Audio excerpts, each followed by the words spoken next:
Getting myself a water because I feel like this is going to be a really long video. So today I'm going to film a video on overcoming fear and anxiety. I feel like you might want to grab yourself like a drink or a cup or something, because I feel like this is going to be like quite a long chatty video because I've just got so many like tips and yeah, like advice to give you.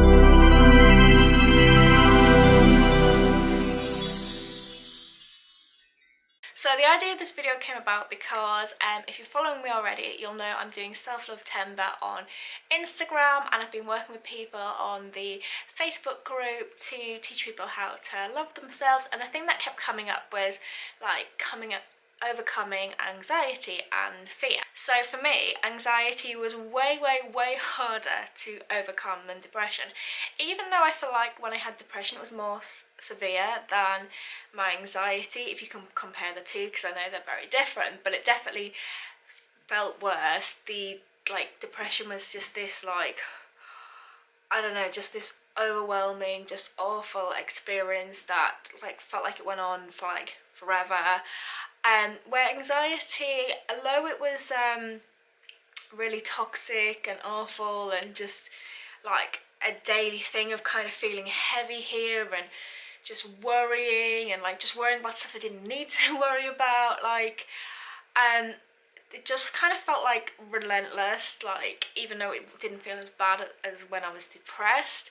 But yeah, it just felt like it just wasn't going away. And the thing that kind of really helped me was actually reading a book called A New Earth by Eckhart Tolle. I feel like I was already overcoming it before reading that book, but that book really kind of sealed the deal for me, because that was all about not identifying with your whatever you're going through. And I realised actually I'd stopped identifying with depression. If anybody ever said to me are you depressed or anything, I'd be like, no, I'm really happy. And even when I'd have a bad day or something, I know that's totally okay to have a bad day. I know I'm a happy person. I didn't straight away go, oh, I'm having a bad day, I must be depressed. But what I realised with anxiety, if I had a day where I was worried, I would straight away identify with it and then go I'm suffering with anxiety, I've got anxiety, as if it was a part of me, I was anxiety. And that book made me realise that you can have anxious thoughts, but you're not anxiety, basically. That is not you, it's just a part of something you're going through.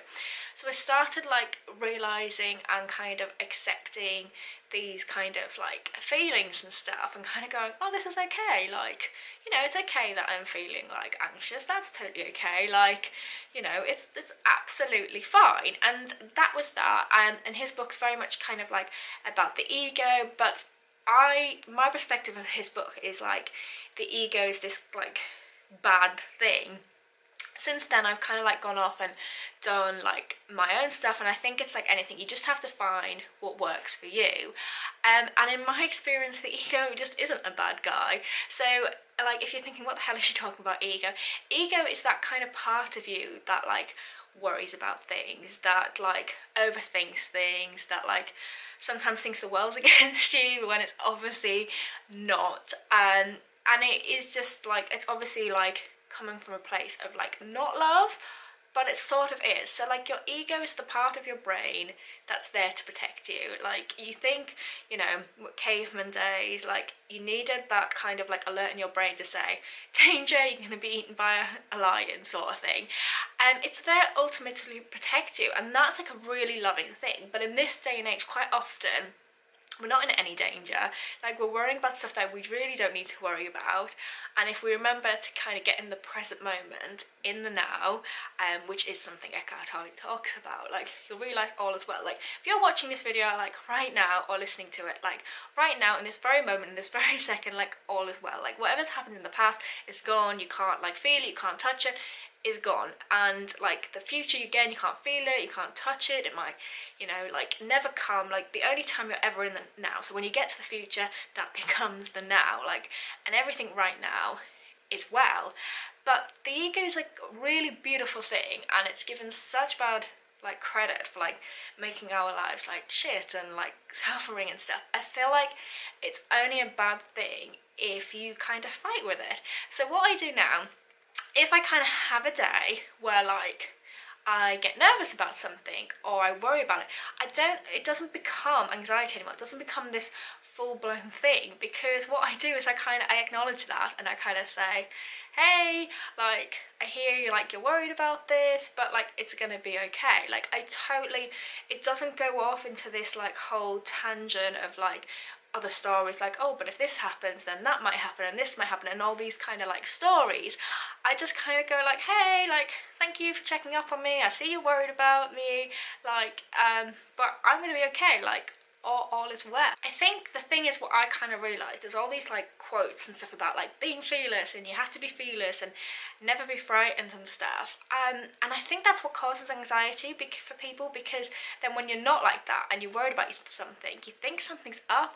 But to me, like, being like nervous about something is like a beautiful thing, because it kind of shows you care about something and you want something. And I don't think there's any reason for us to be nervous or to be scared. That is when you let the ego take over. So I feel like all you have to do is, well, I'm saying all you have to do, I'm not saying it's easy, but at the same time it sort of is. Or you literally just have to listen to that voice inside that says that you need to worry about this, and kind of go, okay, like, I hear you're worried. Like, you can name it if you want. Like, people name their egos, but you don't have to. You can be like, I hear you're worried. Like, it's gonna be okay. Like, I've got my back here. Like, I've got our back. Like, you literally almost have to like talk to yourself. And people think talking to yourself is like a sign of madness. Like, it's a sign of madness, I think, to not talk to yourself lovingly. Like, we're not taught to love ourselves, and we absolutely should be. Like, when we really, really love ourselves, like purely love ourselves, like, we do more good in the world, we're better people. And the problem is, like, people think of like ego as like thinking you're better than somebody else, and actually, again, that's like an ego mentality, because like love is just pure, and it's like happiness, and it's not thinking it's better than anyone else. Like, the ego kind of needs the status and needs to think it's better. But like, when you're acting from your place of love and intuition, you don't need any of that.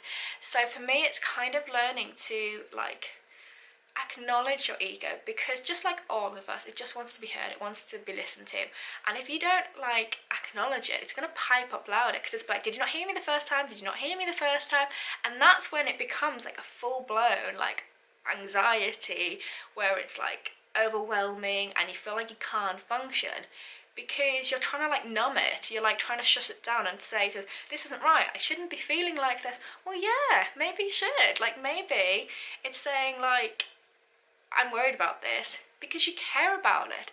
But you don't need that to be destructive. You can just say, okay, I care about this, this is important to me, and then kind of go, but I've got this, like, I can do this. And when you get that like nervous feeling, you can change it and say, oh, this feeling's come up, like, and tell yourself, like, this feelings came up because I care about this and I'm excited.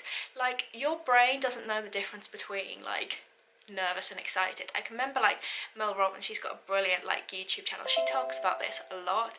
Like, your brain just can't associate the difference. So when you feel that nervous feeling, if you start saying to yourself you're excited about it, like, you will start to feel excited. You won't get taken down by anxiety. You will just use it as fuel to do what you want to do. Like, these emotions, if we allow them to be, can be so beautiful. We're meant to have these emotions, because if we didn't have these emotions, that the ones we don't like, then we couldn't experience euphoria, bliss, joy. I talked about this in my Choose to Rise audios, which I'm actually redoing because I know so much more now. So if you're thinking about getting that, maybe hold off till the new version, although I will send you the new version if you do buy it. But I talk about it in the Choose to Rise audios, about like, if you were to say, like, if you walked into a room, and this was like something I heard from Neil Donald, he talked about this, and everybody looked the same, and like you were trying to like describe who somebody was. So say you walked in the room and somebody was like, which one's Kirsty? And you'd be like, Kirsty's the one talking about choose to rise and love yourself. And they were like, yeah, but everybody's talking about choose to rise. And they were like, yeah, but she's the one with like the roots and like the blonde bit of the hair and the black and white stripy top. And then been like, but everybody looks like that, like everybody's got that on. You wouldn't be able to pinpoint that person out. And that's the same with your emotions. You can only experience happiness, joy, like a really fantastic good day by knowing the other stuff. Like the only way it's possible, the only way it's possible. But the beautiful thing about like acting from a place of love and loving yourself, love is a much stronger emotion, like so much stronger than your ego. So our job is to literally be in that place of love all the time, and that means love for everything. So even when your ego comes up and you feel nervous about something, love that part of you and say like, I love that you care about this, like I love that you have all these emotions, I love that you're having this human experience where you're not robotic, where you feel stuff. Like feeling stuff is beautiful. We're here having this human experience, like we're not here to be robots, like we're not here to be like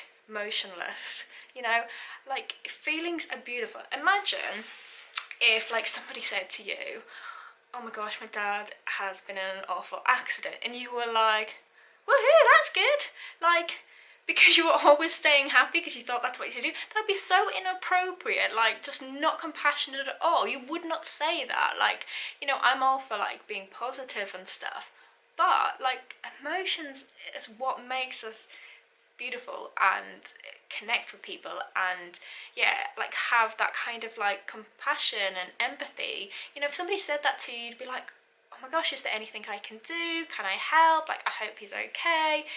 You know, because that's what we're meant to do as humans. We're meant to like have our emotions and embrace them. And the point of this is like that I always say, it goes back to like my video where about like feel your emotions and stuff. Like if something comes up and you feel a little bit nervous or a little bit like scared, that's absolutely okay.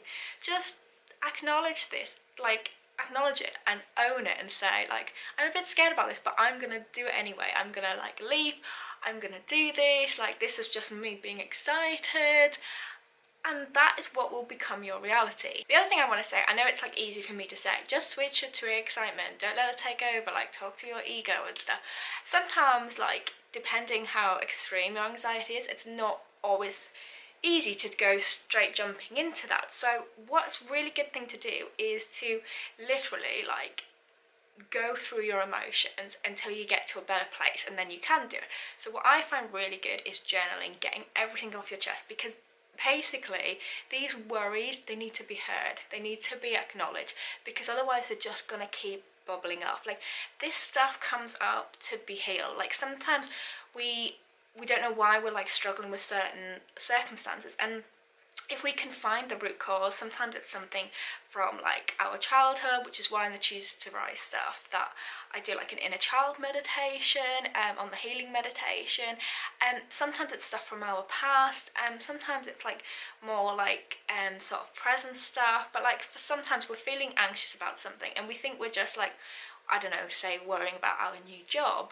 but really it's much deeper than that, that we're worried that people won't like us, and you know, we're worried we won't look good and worried about status. Again, that's all ego stuff. But when you realise what the underlying thing is that you're worried about, that you're not even aware of, like you can laugh about it and you can heal it and you can like see how ridiculous it is, because these things are always ridiculous and there's never anything sane about it. So what I find is really, really good is journaling. Some people do morning pages, but I don't always find I can do morning pages. So if you haven't heard, morning pages is literally when you just get up in the morning and you just write 3 pages of like just anything that's on your mind. You get it all off your chest. Or do journaling, which is the same thing, but you just don't do it in the morning, you just do it whenever. And literally you just write out whatever's on your mind. And you can literally write like, I don't know what to write, like I feel stupid, I don't see what the point of this, the sky is blue, blah blah blah. But what will happen is if you don't think about it and you just literally write, all your feelings and emotions will come up, and you'll be able to then see what the issue is, start to identify with that, but don't become it. So don't identify it as in you become that. You remember you are separate from your feelings. You're not your feelings and emotions, but you can kind of like see it and then kind of go, ah, that's the trigger. That's what I need to heal. Because all these emotions is what I call your inner compass. Like it all comes up for your healing, for you to have your best life. And it's realizing when we're kind of like feeling anxious or in fear because we think something bad has happened, that is all perception. Like somebody else wouldn't see it as bad. And when it's something like, you know, worldwide that everybody is acknowledging as not good, what you've got to remember is without those things happening, again, we couldn't experience the good stuff. And what you've got to remember is like our soul is not suffering. It's just the ego that suffers.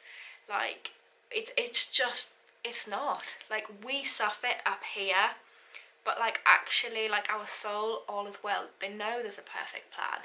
So that's kind of what you've got to remember. And what you've got to remember is our job is to be love and to literally be aligned with love, because that is so powerful and everybody feels that when you do that. That is like our job. Like, you know, if you've ever walked into a room and there's been an atmosphere, that's energy, that's something you've picked up on.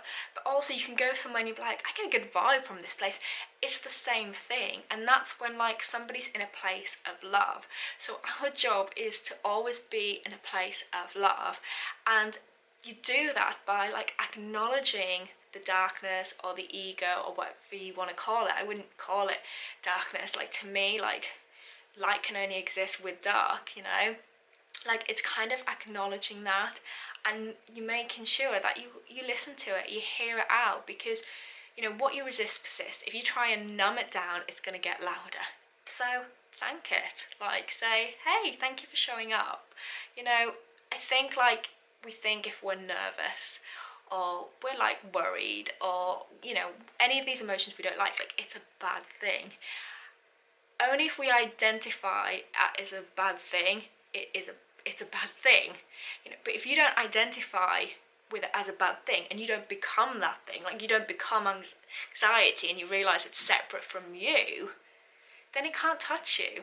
Like it is completely powerless unless you give it power by saying, you've got me. You know, but if you kind of go, hey, thank you, thanks for showing up, like, I see you care about this, that's good, like, I'm human, it's good that I care about things, that's a really loving thing, like, thank you, you know.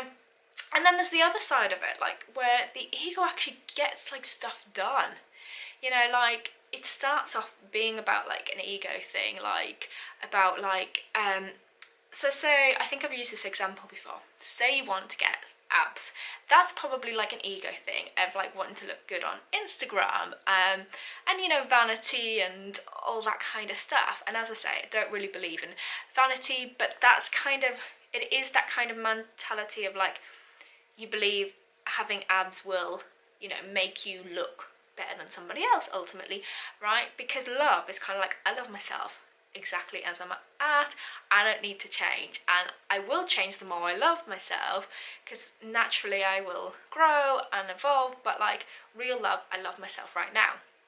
But the ego will kind of want to look a certain way, and you know, like you might want to, like say, have abs or like a really peachy bum or something. Not necessarily a bad thing if you can laugh about it and realize that, because then what will happen, the ego will get you into action and say, let's work out, let's do some yoga, let's do this, all stuff which is really, really good for you. You will start to feel better for it, and then you will be in a more place of love, because exercise makes us feel good. The same with like career and stuff. Like your ego might want status, might want to look good, it might want to impress people, it might want to like buy stuff, you might want to like, you know, have a really good career so you can buy all this stuff. Completely ego, but it's not a bad thing, because it will make you work really, really hard. And then, you know, if you kind of get in line with the loving part of you, you end up fulfilling your purpose and making money doing something you love. But the thing is with the ego, this is where you've got to like keep it in check, because the ego will never be fulfilled. Like, you know, it doesn't matter how many things you buy, how much status you get, like anything from the outside world can only give you like short-term happiness. Like, it just won't give you long-term happiness. Like, the only long-term happiness you can get is from within. Like, it's never going to be anything outside of you, and that's because anything outside of you you're not in control of. It can change all the time, and it's like, you know, kind of having sugar or something. Like, it's like a fix. It only fixes you short term. So it's literally like hearing the ego but keeping it in check and going, okay, I hear you, pipe down. Elizabeth Gilbert talks about this in Black Magic. She always Black Magic, Big Magic, she's like, you know, take a seat in the back. Basically, like, I hear you, you know, you can come along to the ride if you want to, but like, I'm taking over. Because you have to fill your own cup from within. Like, and when you do that, actually really good things start coming your way. Because again, it's that energy, people pick up on that. Like, people want to be around you, people want to give you opportunities, because they feel really good in your presence, because you're coming from a place of love. The other brilliant thing to realise about if you're in fear or you're feeling anxious is that's like a really amazing like opportunity in that to change everything, like to make your life the best it can be.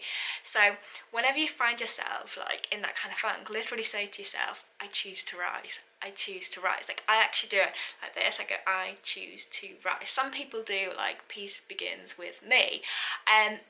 But yeah, it's an opportunity to literally live your best life, because like, it's like Wayne Dyer said, when you change the way you look at things, the things you look at change. Again, it's all perception, it's all ego. Like, when you change your perception on things, and when you kind of go, you know what, I've got this, like literally say to yourself, I've got this, something good will come out of it. Like, something always does. When you're not kind of like identified with that anxiety and kind of going, this is all bad, this is all bad. When you take a moment to just breathe, properly breathe, so, you know, fully inhale and like, you know, push your tummy muscles out, and exhale and push them in. A lot of us are like breathing like wrong, and then we get this like stagnant, like trapped energy, which makes us really anxious. If you just take a moment to be like, I don't know why this is happening, but I'm gonna trust this is all for good, this is all for like divine reasons, for my growth, and literally say like, I choose to rise. Like, you absolutely will. Like, everything's an opportunity.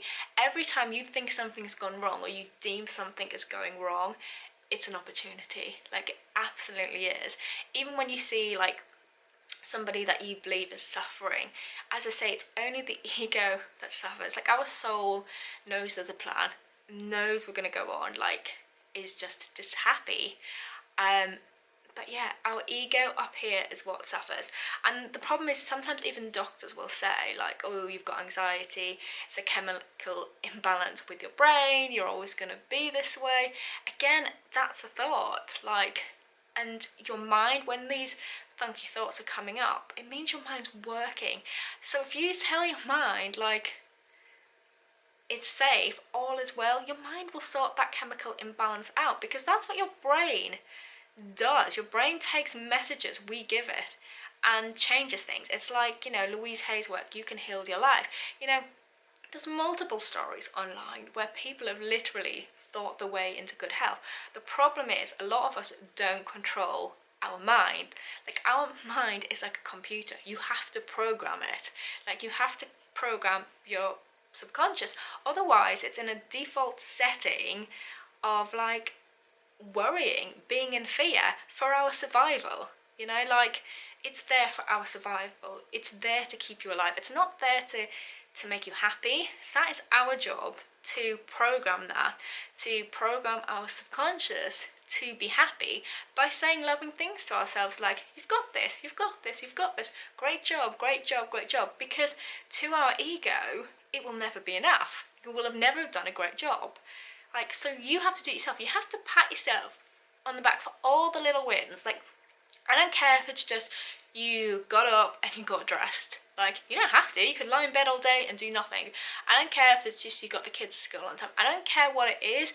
You constantly got to be like, cheerleading yourself on and going, good job, good job, good job. And the problem with that is we feel like if we kind of give ourselves like all these compliments and stuff, we won't do anything, because like we'll be in this kind of like false illusion that like all is good. But the thing is, it's not a false illusion, all is good. And actually, people who feel great about themselves and not bogged down with like fear and anxiety do more. You know, it's like that thing, people who feel appreciated always do more, they always go above and beyond. It's the same with ourselves. Like if we really appreciate ourselves and love ourselves as we are right now, without changing, without having like what Gabrielle Bernstein says, the when I have, you know, without having the when I have the good body or when I have the good job or any of those things, when we love ourselves right now and we acknowledge ourselves and we program literally up here for love by saying nice things to ourselves, then we will lead a really fabulous, miraculous life, because we've chose to, we've created it, because everything is perception, everything is. And when we have like a funky day and our mind is like feeling a little bit funky, it's literally just saying my mind is working. Like, that's a beautiful thing. And all our job is to say, thank you for showing up, thank you for working, thank you for like looking out for me and protecting me, but everything's going to be okay. And if you're struggling to kind of believe that, what I would say is do worst case scenario. Like, say to yourself, okay, well if the thing I'm worried about actually did happen, what would I do about it? Because then you take the pressure off, because you kind of have a plan, so you can like feel more relaxed because you know what you do about it. And a lot of people think this is like bad law of attraction, that you're going to attract that. No, you attract like by how you feel on your emotions. So if you feel in a better state because you know what you would do about that situation, that's going to like, you're going to attract more good things. But you don't even necessarily need to do that. That's just if that's going to help you to kind of trust. But yeah, you just got to keep saying to yourself, I've got this, and I choose to rise. And the other thing is, if you want your ego to pipe down, you have to remember every time you don't take action on what you want, he's going to pipe up, because he's going to be like, well, you said you were going to do this, but you didn't. Like, you can't say to yourself, like, I've got this, like, I'm going to do this, and then never do it. Like, you do have to start taking action as well. But it does start off by just saying, I've got this. Like, you know, building your kind of confidence up. That's like the way to start. But just taking little small actions, they actually aren't that small. Like, any action you take is like a huge act of courage, and you should be really proud of yourself. But what I mean is by small, as in like, you don't have to do something that like you feel right now is like impossible. Just like what you feel is like doable but a push for you, but you have to take action. If you want to feel good, you have to take action. Like, you take action and the pressure will be off, your ego will quieten down because you've done something. It's busy, it's like preoccupied. But one of the biggest things is like with the ego, it constantly wants validation. And as I've said before, like, nothing from the outside will ever be enough for the ego, so you have to validate yourself. Lisa Nichols has a quote that's like one of my favourite quotes ever, and she was like, I woke up today and I like myself, so your like is extra. Like, we want so much of validation from like Facebook and Instagram and other people, but you literally have to wake up and kind of go, I validate myself. And when you feel yourself kind of feeling a bit anxious and like seeking approval, you've got to say to yourself, it's okay, all is well right now. I validate myself. Like, that is the only way to live in a really good like place and to feel good about yourself, by constantly validating yourself. And you will be given like loads of opportunities. You'll be given like your greatest teachers. Quite often our greatest teachers are our kids, because they'll challenge us, because we care about them and we want what's best for them, and they'll, you know, sometimes think they know better, and our ego will tell us what we know better. But that's our greatest teacher, to be in the moment, to be present, and to kind of show up with love even when it's really, we're struggling. And anybody we struggle with, they become our greatest teachers, because that is literally our opportunity to choose to rise and to still be loving. So yeah, literally talk to your ego, give it a name if you want to. It is your opportunity to learn to love yourself and to have loads of like compassion with yourself. It's your opportunity to be self-compassionate. And if you find that like you didn't manage it, like your anxiety did take over, then that's an opportunity there in itself to go, it's okay, like I love myself anyway, like I really, really love myself. Like I forgive myself for not doing this. Like treat yourself as if like it was your best friend. Like what would you say to that person? Like honestly, that is what you've got to do. Like you have to just, you want to not feel anxiety anymore and fear. You have to really, really love yourself, and that is a daily practice, moment to moment, of constantly being your own cheerleader and going, woohoo, I love you, you've got this. But you want to never feel fear and feel fearless and never ever get nervous. I can't give you the answer to that, because I don't think we're supposed to be fearless. I think like fear is our fuel, but our job is to just not let it take over, and for us to choose love and to embrace all the emotions and to just really, really enjoy this life. And you get to enjoy this life by embracing all of it and choosing to be in the light, which means the majority of the time you're feeling really good. And when you do have a day or an emotion you don't like, thank it and say, I know this is not going to last. Like nothing ever stays permanent, and that can also be a bit trippy for the ego, because if something's really good we want to hold on to it and we want to attach it, but actually that attachment makes us miserable. Because like for instance, you think about like our kids, they're not going to stay babies forever, so that actually makes us being miserable being attached. But if you kind of just embrace it all and love it all, like it always stays good. So yeah, like let even the good stuff, like enjoy it in the moment, be really present, like, but know it will change, but it could change for even better if you know, like I say, change the way you look at it, the things you look at change, like it can change for even better. And the bad stuff, when you're struggling with it, remember it's only temporary. So love yourself, know you've got this, and you can do anything you want. So I hope that was really helpful. I'll see you again soon in a new video, and if you want to be part of Self-Love Timber or join the Choose to Rise Facebook group, I'll link it below. And if you're watching this after September, it's never too late to kind of up your self-love. Like we should always do self-love, because if you do self-love, you're not going to be getting in these funks. If you work your way up the self-love ladder, you're going to feel really, really good. And the reason I can say that, not because I'm the person who loves themselves the most in the world, because I've done marathons, literally multiple marathons on the self-love ladder. I was somebody who thought like nothing of myself, and now I can really say that I love the person I am, and my life's really good, and I feel really fulfilled and happy. But that's because I embrace all of me, all my emotions. Anytime I get nervous or worried or anything like that, I check in with myself and go, yeah, hear you Kirsty, hear you worried about this, but we're all good, everything's good. And then boom, I just get on with stuff and take action. So if you like the sound of what you've heard in this video, do subscribe, give me a thumbs up, and I'll see you soon. Namaste.